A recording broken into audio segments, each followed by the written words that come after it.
Hi, I'm Danni Sherwood, an ornithologist, and I'm going to tell you a little bit more about the research I'm doing here as a visiting researcher at the Manchester Museum with my colleague Diana Arzuza Buelvas and Dmitri Logunov.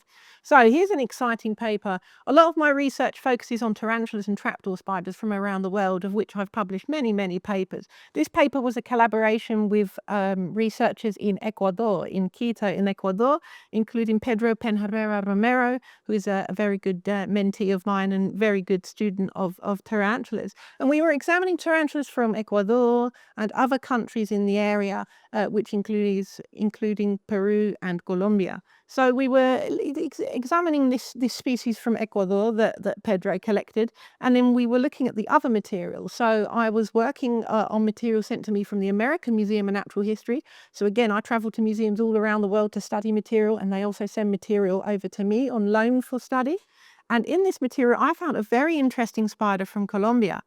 And this is the genitalia of the spider. So remember, we do most of our taxonomy based on the genitalia of the spiders. You can think of it like a lock and key. The male and the female genitalia fit perfectly together. And this is why it's such a good character for using with the taxonomy.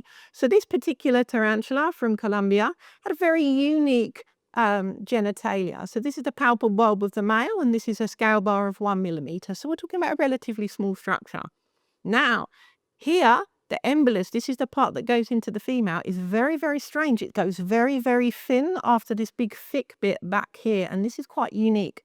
Also, most tarantulas have ridges at the end of this embolus called keels, which help it to insert to the female, and the shape and the number of the keels is very important for the taxonomy.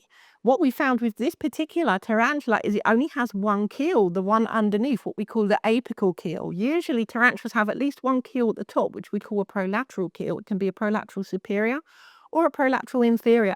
But this tarantula did not have it, which told us it was unique. So we knew that we had not only a new species, but we had a new genus, a new group of organisms that are evolutionarily distinct from other groups.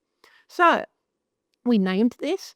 And we compared it with all of the other tarantulas, and then we also looked at its tibiopophysis, which are the hooks on the front legs, which the male pushes into the female's fangs to try and make sure he gets out of the mating situation, and the shape of this was also diagnostic. So we decided this was a new species and a new genus to science. So we decided to name the genus after the country. So Colombiarachne means the spider of Colombia. And then it was time to name the species. So I thought, I know a lot of people from Colombia. I work with a lot of people from Colombia. I think I'd like to commemorate someone. And of course, the first name that came to mind was Diana. Diana is a well-known Colombian vertebrate and invertebrate zoologist who has worked all over South America, including in Quito. So we also had that connection to Ecuador. And therefore, it was the natural case to choose to name it after Diana. So the full name of the spider is Colombiarachne dianae, Diana's Colombian tarantula. So that was one paper. But as I said, I do a lot of work with Diana here at the museum. So this has resulted in another exciting paper. So we were looking at spiders from the south of Colombia in a national park, and we found this small spider that was collected in the 1970s that had a little bit of work done in it, but then was sort of put aside and not actually researched by any taxonomists for over 40 years. I came along and saw this specimen and thought, this looks very different. Again, remember, I'm working with material from all these different countries that are sort of contiguous in South America. So you start to recognize patterns and groups of species.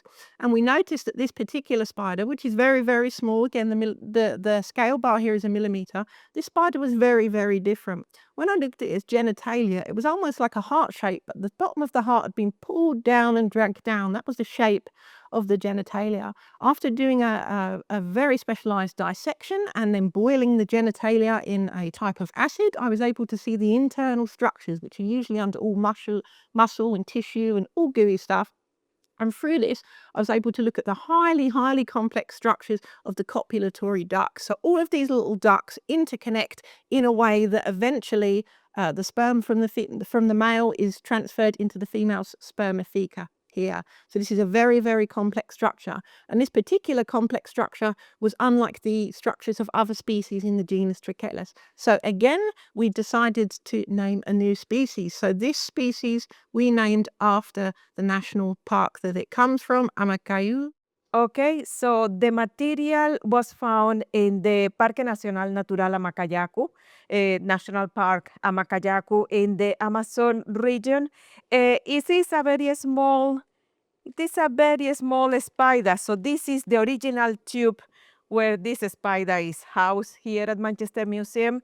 And it was given to us by John Murphy, an ethnologist. And we received his collection. That is the largest spider collection we received in 2015. So we have been working with this collection for several decades now. And some of the material are waiting for someone like Danny or a spider expert to come and have a look and describe probably a new species, new genus in some cases. So that is important. So we have been working together in the paper, and we published just on New Year's Eve. The paper was published. So we had a good celebration. Yes, even more reason to party, right? Yeah, totally. But that's one of the really great things about the Manchester Museum is having the John Murphy collection. And John Murphy is someone that I remember when I was younger, I used to write letters to John Murphy. He's an arachnologist that was around for just so long. There's so many generations of subsequent arachnologists that can identify with John, either through our direct correspondence or from coming and consulting his collection here. And that's the magical part of his collection. Is he and his wife Frances travelled all over the world, and they also had lots of material sent to them. So even this tied into jobs, for instance, when I was working on St. Helena. I went to St. Helena on an expedition and did a complete taxonomic revision of the spiders of St. Helena. Well, John already had specimens from St. Helena from a mutual colleague of ours, so there was even additional specimens here for me to examine. So this was really, really useful. And even now, what I'm doing today, and you'll hear more about the work I'm doing today in a minute, there are oodles of more new species waiting to be discovered in the John Murphy collection, and it's my great pleasure to be able to be describing many of these.